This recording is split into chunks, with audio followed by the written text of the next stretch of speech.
bon d'adorer Église, n'est-ce pas?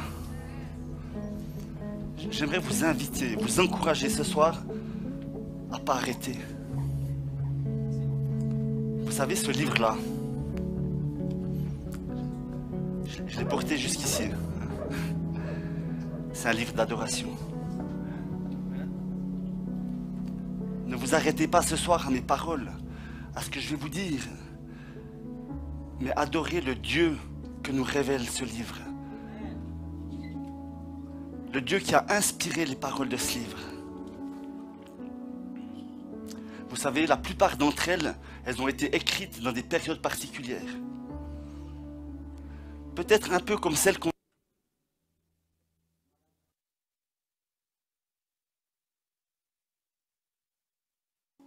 Couple qui se brise, promesse, pression des études, comme on a entendu avec Christophe avant. Je pense que je pourrais probablement parler avec chacun d'entre vous et malheureusement, peut-être, chacun pourrait me partager un défi, une difficulté qu'il traverse aujourd'hui, un combat qu'il a. Et parfois, vous savez, le découragement dans ma vie, il pointe un peu le bout de son nez. Je ne sais pas si c'est le cas pour certains d'entre vous. Non? Alors tant mieux si c'est que chez moi. Je vous ai pas bien entendu, excusez-moi. Ça arrive. Alors félicitations Sabine, tu viens de gagner une paille de Ragusa.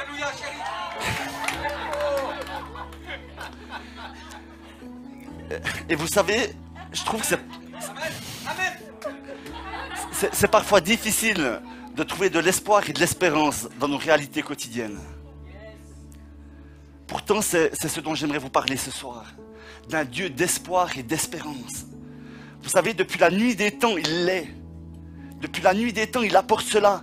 Et il veut le faire aujourd'hui pour toi. Ça mérite presque une plaque de Ragusa, ça. Continue, mon frère.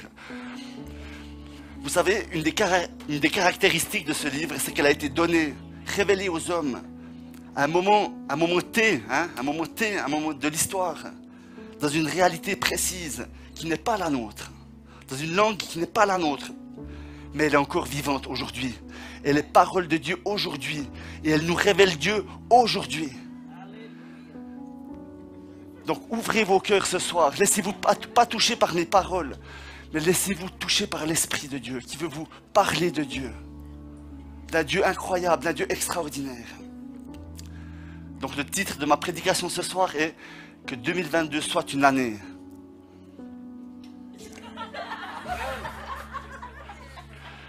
Je me suis trompé? Ah, c'est toi? Pas de plaque de chocolat. Donc on verra une année de quoi? On va chercher à le comprendre, ce que Dieu veut nous dire aujourd'hui, au travers de quelques textes de ce livre. Ça marche? Vous êtes avec moi? Yes, merci beaucoup. Il y a une attente, je sens. Vous savez, à l'époque, la vieille époque, il y a longtemps, environ 4000 ans, il y a un homme qui avait reçu une promesse extraordinaire.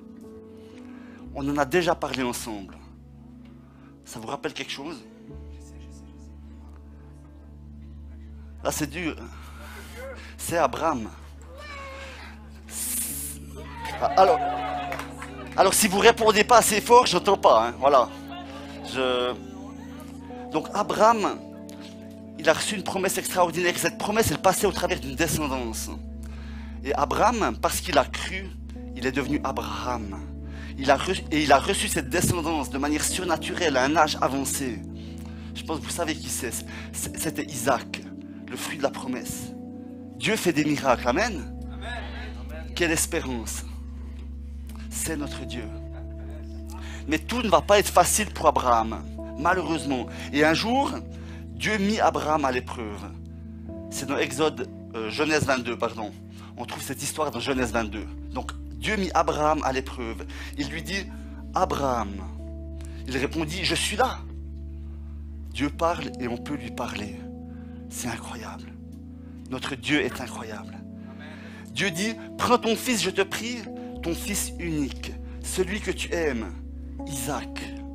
Va-t'en au pays de Moria et là, offre-le en holocauste, en sacrifice, sur l'une des montagnes que je t'indiquerai.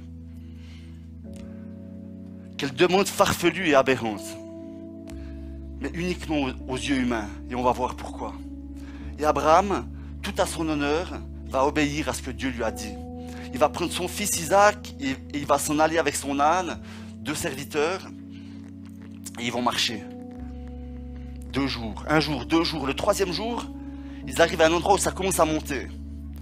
Les serviteurs disent, ah ça monte, on ne vient plus. Non, non. Abraham demande aux serviteurs de s'arrêter. Et il veut continuer seul avec Isaac. Donc on continue au verset 6, donc de Genèse 22. Abraham prit le bois pour l'holocauste et le chargea sur Isaac, son fils. Et il prit lui-même le feu et le couteau. Puis ils continuèrent à marcher ensemble, tous les deux. Alors Isaac dit à Abraham, son père, « Père !» Il répondit, « Oui, mon fils. » Isaac reprit, « Le feu et le bois sont là, mais où est l'animal ?» Textuellement, le petit animal, la brebis ou l'agneau. Dans plusieurs traductions, il parle de l'agneau pour l'holocauste, pour le sacrifice. Abraham répondit, « Que Dieu voit lui-même quel animal il aura pour l'holocauste, mon fils. » C'est dur, hein, mais quelle foi. Et ils continuèrent à marcher ensemble, tous les deux. Lorsqu'ils furent arrivés au lieu que Dieu lui avait indiqué, Abraham y bâtit l'autel et disposa le bois. Il ligota Isaac, son fils, et le mit sur l'autel, par-dessus le bois. Puis Abraham tendit la main et prit le couteau pour immoler son fils. Waouh!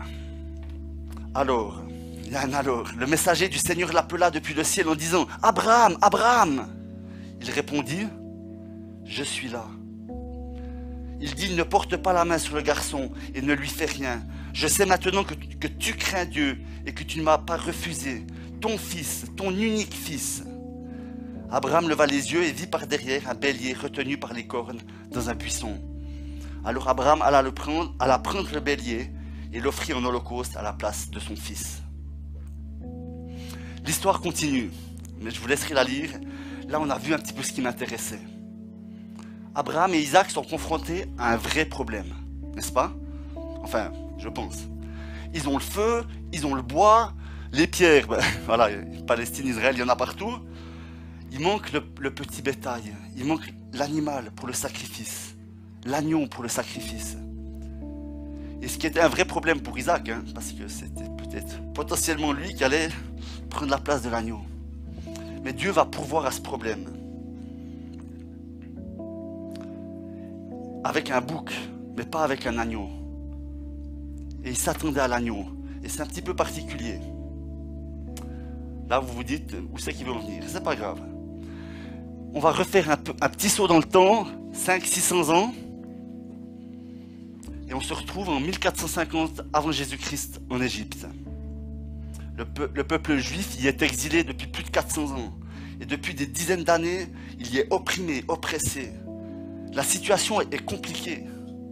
Et il va se passer quelque chose d'incroyable. Je vous invite à lire dans Exode 12. Et c'est à nouveau Dieu qui parle. Et il parle là à Moïse et à Aaron. Donc Exode 12 à partir du verset 3. Dites à toute la communauté d'Israël, le 10e jour de ce mois, on prendra un mouton ou une chèvre pour chaque famille, une bête par maison. Ce sera une bête sans défaut, un mâle d'un an. Vous pourrez prendre un agneau ou un chevreau. Vous le tiendrez en réserve, vous le mettrez de côté jusqu'au 14e jour de ce mois. Toute l'assemblée de la communauté d'Israël l'immolera, le sacrifiera à la tombée du soir. On prendra de son sang et on en mettra sur les 2 montants et sur le linteau de la porte des maisons où on le mangera. Je saute un petit peu, verset 11. Voici comment vous le mangerez. Une ceinture à vos reins, vos sandales aux pieds et votre bâton à la main. Vous le mangerez à la hâte. C'est la Pâque du Seigneur. Cette nuit-là, je parcourrai l'Égypte et je frapperai tous les premiers-nés en Égypte, depuis les humains jusqu'aux bêtes. Ainsi, j'exécuterai mes jugements contre tous les dieux de l'Égypte. Je suis le Seigneur. Le sang sera pour vous un signe sur les maisons où vous serez. Lorsque je verrai le sang, je passerai sur vous, et il n'y aura pas sur vous de fléau destructeur quand je frapperai l'Égypte. De nouveau, peut-être un texte un petit peu particulier, n'est-ce pas? Et ce qui a été annoncé là va se produire dans cette nuit particulière. Tous les premiers-nés d'Égypte seront tués. Mais ceux des Juifs qui ont respecté cet ordre du Seigneur ont été épargnés. Et suite à cela, le peuple juif va pouvoir quitter la terre d'Égypte. Et depuis là, depuis cette nuit, en fait pas vraiment depuis cette nuit, là, ils vont se balader 40 ans dans le désert, mais juste depuis 40 ans après, en Israël, chaque année, chaque famille tuera un agneau et le mangera pour se rappeler de cette grande délivrance accordée par Dieu au peuple juif. C'est ce qu'on appelle la Pâque juive. Et on refait un bond, environ 1500 ans. Je ne sais pas si quelqu'un est bon en maths. Ça donne un peu moins de 1500 ans après. Bon, il faut que ça avance, sinon on y est encore demain. Et on se retrouve en fait aux alentours de l'an 25-30 après Jésus-Christ. Donc de notre ère. Dans le désert de Judée en Palestine. Le peuple juif à cette époque n'est plus que le faible descendant de ce qu'il a été précédemment sous David, Salomon. Et il est sous la domination d'un envahisseur, l'envahisseur romain. La situation est de nouveau franchement compliquée pour les descendants et dépositaires des promesses faites à Abraham. Cette promesse extraordinaire qui a été donnée à Abraham, elle se retrouve là, avec ces Juifs à l'époque. Et il y a un homme à l'époque dans le désert qui appelle le peuple à la repentance. Ça aussi, on en a déjà parlé. Bravo, Anna. J'ai plus qu'une plaque, je ne sais pas si je peux te la donner. Allez. Christophe, si c'est d'accord, merci. Non. Donc, je suis content que ça vous rappelle quelque chose, Jean-Baptiste. Et un jour, voyant Jésus s'approcher, il va s'exclamer, rempli de discernement et de révélation, « Voici celui qui va nous libérer de l'envahisseur romain. Enfin, il est là !» Non. Jean-Baptiste, il voit plus loin. Il voit au-delà de ses problèmes. Il voit au-delà des réalités du moment, qui sont vraiment compliquées. Il a une vision éternelle. Il voit au travers des siècles. Il voit au travers des millénaires.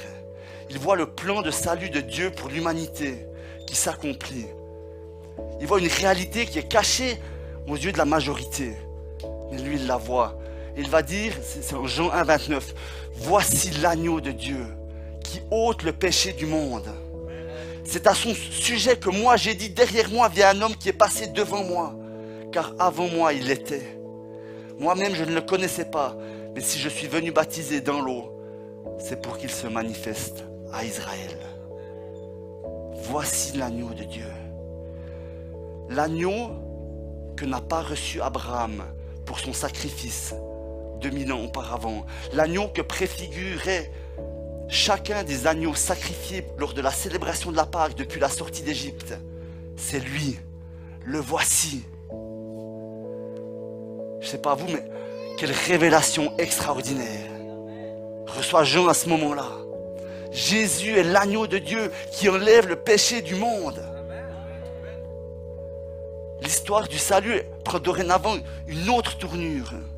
Ça faisait 2000 ans que le peuple juif attendait cet accomplissement. Et il arrive avec Jésus-Christ. Il est l'agneau de Dieu qui ôte le péché du monde. Waouh, Jean, quelle révélation glorieuse. Vous savez, moi j'aspire à voir des prophètes, des hommes et des femmes qui, comme Jean, voient au-delà des apparences, au-delà des réalités, au-delà des circonstances, même compliquées, qu'importe, pour discerner le plan glorieux de Dieu qui s'accomplit. Ce plan glorieux qui aujourd'hui s'accomplit au travers de nos vies. Est-ce qu'on sait le discerner? Est-ce qu'on le voit s'accomplir? Ça serait bon, n'est-ce pas? Oui, c'est difficile, compliqué. Oui, je souffre, on a le droit. Mais au-delà de cela, est-ce que je vois la main de Dieu qui continue de conduire la destinée des nations, l'histoire du monde, selon son timing à lui? lui n'est pas surpris, vous savez, par ce qui nous arrive. Seigneur, ce soir, je veux te prier pour chacun d'entre nous. Que tu puisses ouvrir nos yeux afin que nous voyions non pas avec notre raison, mais par la foi. Fais-nous, cher Père, la grâce de pouvoir discerner dans et autour de nos vies ton action, ton plan, ta main. Fais de chacun d'entre nous des Jean-Baptiste, des personnes qui témoignent de ta lumière et qui lisent l'histoire, les événements, ce qui nous arrive, avec un regard transformé et résolument tourné vers le ciel. Seigneur, que 2022 soit une année où notre vision est alignée à ta vision, Seigneur, pour ta gloire. Amen.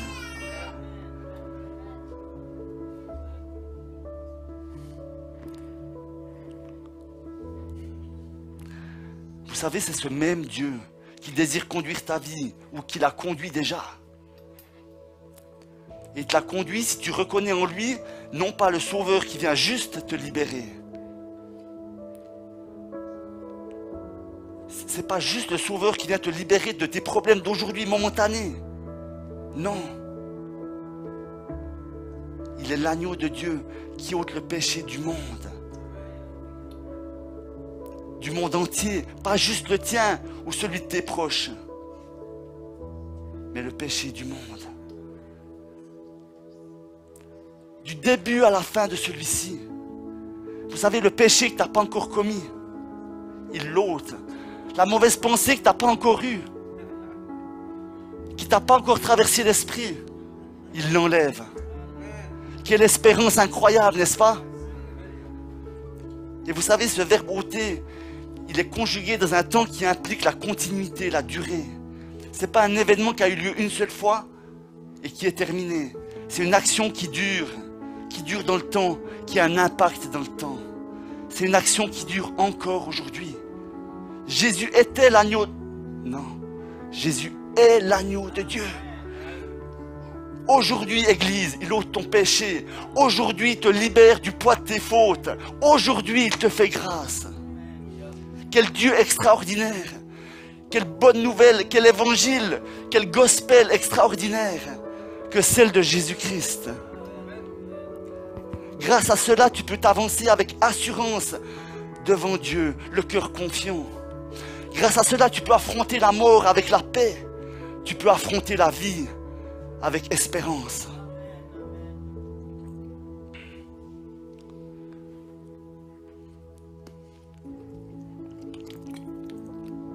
Et ça ne s'arrête pas là. Quelques années après cela se passe un nouvel événement particulier. C'est notre dernier saut dans le temps, je vous rassure. Et c'est un des moments où Jésus va annoncer à ses disciples qu'il ne sera pas toujours avec eux et qu'il va souffrir. Ce n'est pas la première fois qu'il l'annonce, mais les autres fois, ils n'ont pas pu le comprendre.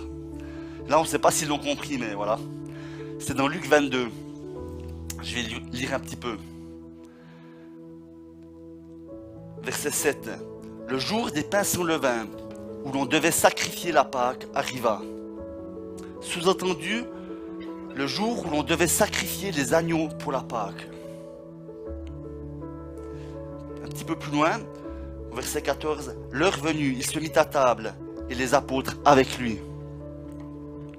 Il leur dit, j'ai vivement désiré manger cette Pâque avec vous, avant de souffrir, car je vous le dis, je ne la mangerai plus jusqu'à ce qu'elle soit accomplie dans le royaume de Dieu. Il prit une coupe, rendit grâce et dit, prenez ceci et partagez-le entre vous, car je vous le dis, je ne boirai plus désormais du produit de la vigne, jusqu'à ce que vienne le règne de Dieu. Puis il prit du pain. Après avoir rendu grâce, il le rompit et le leur donna en disant, c'est mon corps qui est donné pour vous. Faites ceci en mémoire de moi. Il fit de même avec la coupe, après le dîner, en disant, cette coupe est l'alliance nouvelle en mon sang, qui est répandue pour vous. Pourtant, celui qui me livre est à cette table avec moi. Le Fils de l'homme s'en va selon ce qui est arrêté. Mais quel malheur pour cet homme par qui il est livré. Et ils commencèrent à débattre pour savoir lequel d'entre eux pourrait bien faire une chose pareille.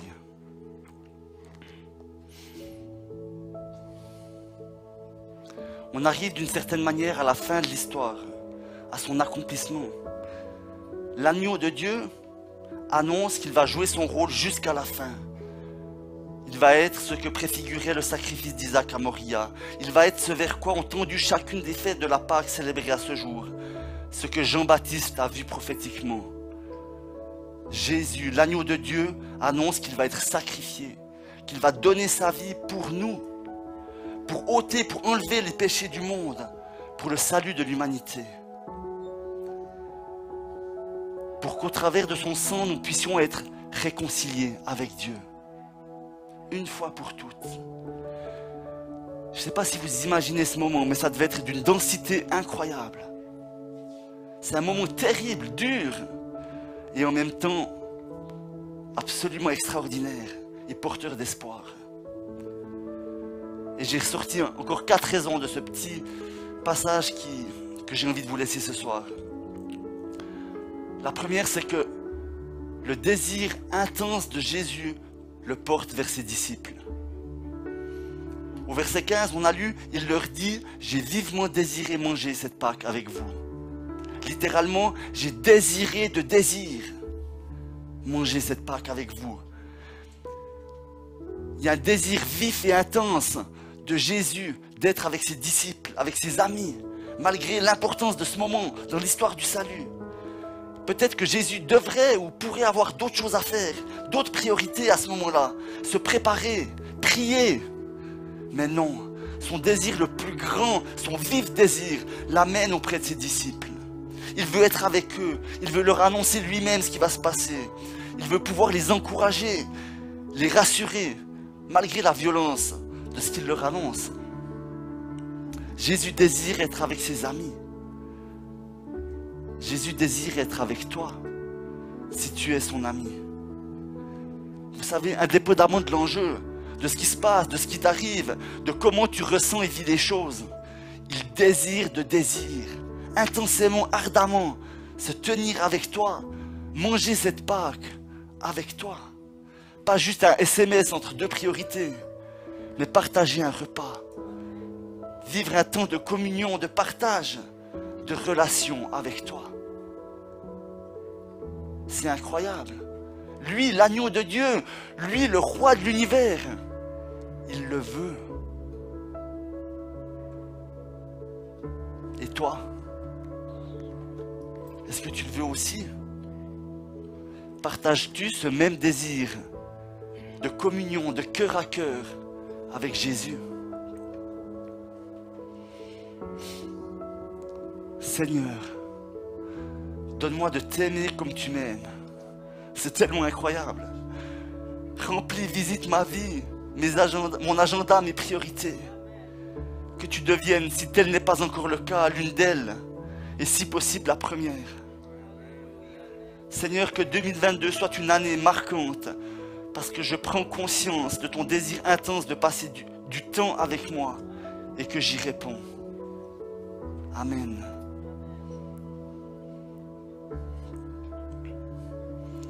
Autre raison, Jésus est le maître de l'histoire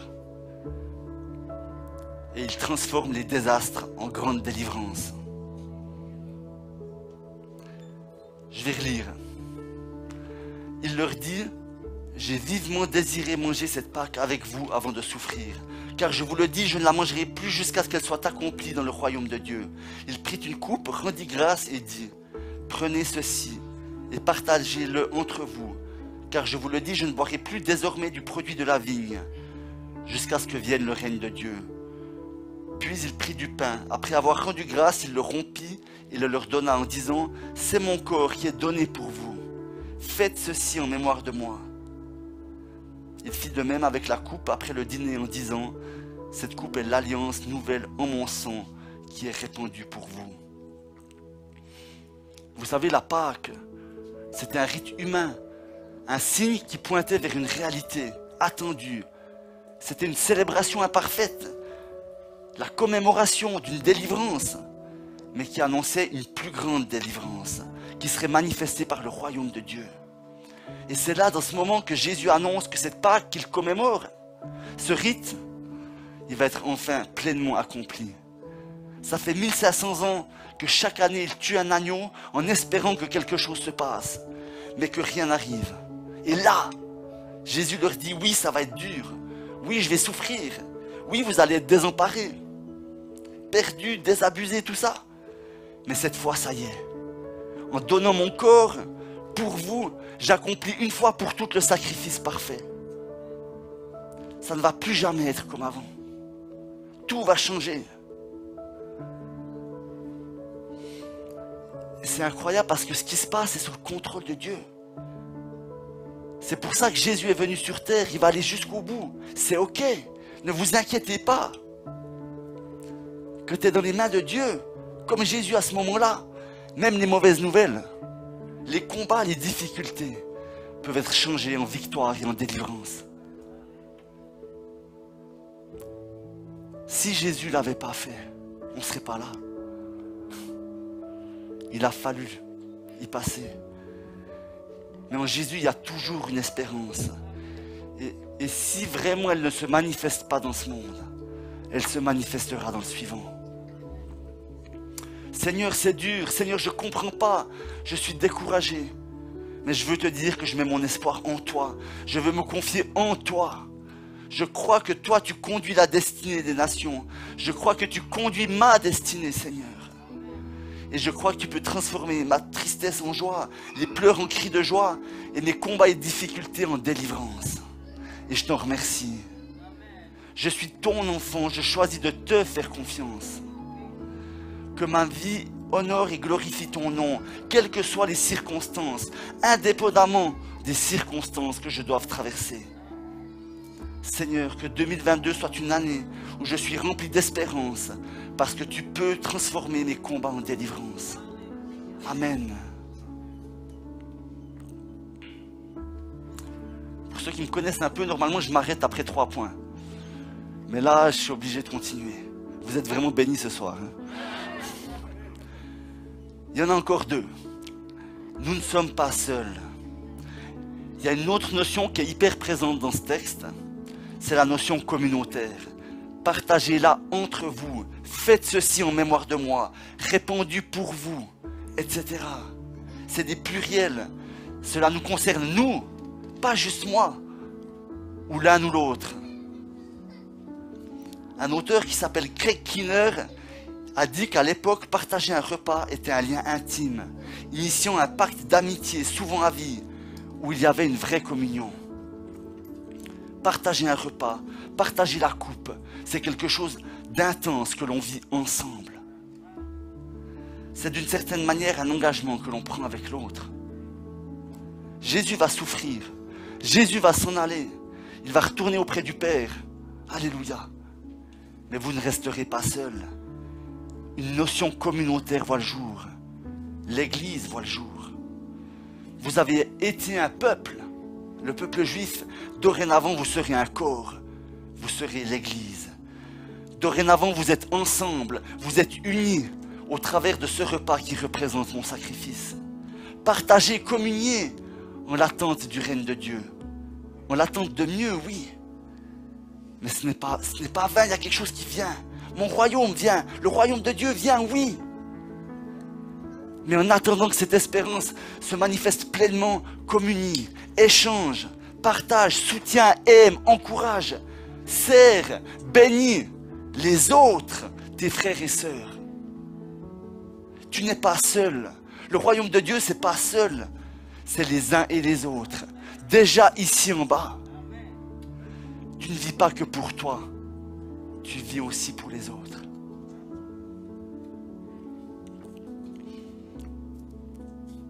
Seigneur, en l'attente de ton retour, dans la gloire, je te prie de nous faire réaliser l'importance du fait d'être ensemble. Seigneur, que nous soyons une église unie, qui glorifie ton nom, un corps où chaque membre fonctionne dans l'intérêt de l'autre, en cherchant les intérêts des autres. Seigneur, apprends-nous à communier d'une manière qui t'honore et qui honore les autres. Apprends-moi à servir, à soutenir et bénir mes frères et sœurs qui en ont besoin. Que 2022 soit une année où ton Église grandit dans l'unité. Que nous soyons un seul corps, une seule Église, pour ta gloire, Jésus. Amen. Et le dernier point. Pourtant, celui qui me livre est à cette table avec moi. Le Fils de l'homme s'en va selon ce qui est arrêté. Mais quel malheur pour cet homme par qui il est livré. Et ils commencèrent à débattre pour savoir lequel d'entre eux pourrait bien faire une chose pareille. Vous savez, Jésus, il n'ira pas sur la croix à cause de Judas, mais par obéissance. Dieu connaît ses enfants. Il connaît ceux qui lui appartiennent. Jésus connaît le cœur de ses disciples. Ce qui n'est pas le cas des disciples, hein, on le voit. Judas n'a rien fait transparaître. Tout dans le secret, dans l'ombre, tout caché. Mais Jésus sait. C'est épatant, non? Jésus connaît ton cœur. Il sait qui tu es, ce qu'il y a en toi. Il voit au-delà des circonstances, au-delà de ce que disent ou pensent les gens, au-delà de ton découragement. Il voit ta sincérité, ta persévérance, ton intégrité. Il voit ton cœur. Ce que tu vis, tes combats, ne dépendent pas uniquement de ton obéissance, de tes actions, de ce que tu as fait ou n'as pas fait. Cela dépend de Dieu. Il conduit l'histoire, il conduit ta vie. Il est bon, il t'aime et te connaît. Tu peux lui faire confiance. Il sait ce qu'il fait. Vous savez, il nous a jamais dit que ça serait facile. Au contraire, mais qu'il serait avec nous. Il est avec toi aujourd'hui et il sait. Il te connaît. Il est avec toi dans ce que tu traverses. Même si c'est difficile. Surtout si c'est difficile. Merci Seigneur parce que je ne suis pas seul dans ce que je vis aujourd'hui. Tu y es avec moi. Tu es incroyable. Merci, merci parce que tu me connais. Tu connais mon cœur, tu connais mes combats et mes défis. Tu connais que je suis découragé, quand je pleure, quand j'ai peur. Mais merci parce que ce n'est pas un problème. Tu m'acceptes tel que je suis, avec cela. Merci de me garder de tomber. Je désire être un disciple fidèle, jusqu'au bout, t'honorer jusqu'à la fin. Que 2022 soit une année où chacun de nous marche humblement à ta suite, Jésus. Amen.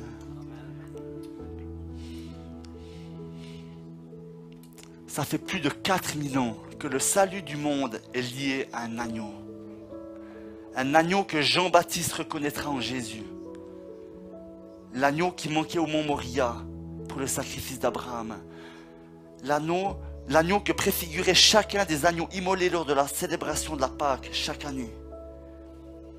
Et qu'aujourd'hui il a remplacé en donnant sa vie à la croix. Jésus, l'agneau de Dieu, pur, sans tache, sans péché, est mort à notre place afin que nous puissions vivre pour Dieu. Quel cadeau, quelle grâce incroyable, quel Dieu incroyable. C'est notre Dieu. Vous savez, cette période que l'on vit, cette pandémie, ces quarantaines, c'est dur, on en a marre, oui. Et la famille, le boulot, les études, la maladie, beaucoup d'autres choses peuvent être dures. C'est vrai, compliqué, oui. Et ça fait partie de la vie. Mais au milieu de tout ça, Jésus-Christ, l'agneau de Dieu, qui enlève le péché du monde, veut devenir, s'il ne l'est pas déjà, une source intarissable d'espoir et d'espérance en toi. En toi et pour tous les gens qui t'entourent, pour le monde qui t'entoure, qui a tellement, tellement, tellement besoin d'espoir et d'espérance aujourd'hui. Nous l'avons. Nous avons Jésus-Christ. Nous avons l'agneau de Dieu qui ôte le péché du monde. Oh Seigneur. Seigneur, que nous puissions, comme Thomas, s'exclamer devant toi, mon Seigneur et mon Dieu. Merci. Merci pour ce que tu es. Merci pour ce que tu as fait. Et merci pour ce que tu fais encore aujourd'hui. Quelle grâce incomparable que celle que de te connaître. Seigneur, merci de faire de moi et de chacun d'entre nous des hommes et des femmes qui te connaissent et qui sont porteurs d'espoir et d'espérance dans ce monde, qui en cherchent, Seigneur, tellement.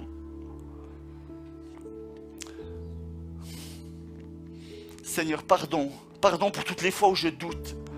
Pardon pour toutes les fois où je laisse le désespoir grandir en moi, prendre une place que je ne veux pas lui laisser. Seigneur, apprends-moi, donne-moi de toujours plus lever les yeux vers toi, passer du temps avec toi, afin que je te connaisse plus et que les choses qui sont en toi deviennent réalité en moi, en chacun d'entre nous. Je vous invite à vous lever si vous êtes d'accord. Seigneur, que 2022 soit une année où, comme pour Jean-Baptiste, notre vision est alignée à ta vision des choses, où je vois comme tu vois, ce que tu vois. Seigneur, que 2022 soit une année marquante, parce que je prends conscience de ton désir intense de passer du temps avec moi, et que j'y réponds avec joie et passion. Seigneur, je te prie que 2022 soit une année où je suis rempli d'espérance, parce que tu peux transformer mes combats en délivrance. Seigneur, nous remettons tous nos combats et défis entre tes mains. Glorifie ton nom. Seigneur, que 2022 soit une année où ton Église grandit dans l'unité. Que nous soyons un, comme tu es un avec le Père. Seigneur, que 2022 soit une année où je marche humblement à ta suite, Jésus. Comme un serviteur à la suite de son maître, sans prétention ni arrogance, humblement. Que 2022 soit une année de grâce et de faveur, une année où l'évangile se répand, une année où nos vies glorifient ton nom dans chacune de nos actions et de nos paroles. Que toute la gloire te revienne, Jésus. Amen.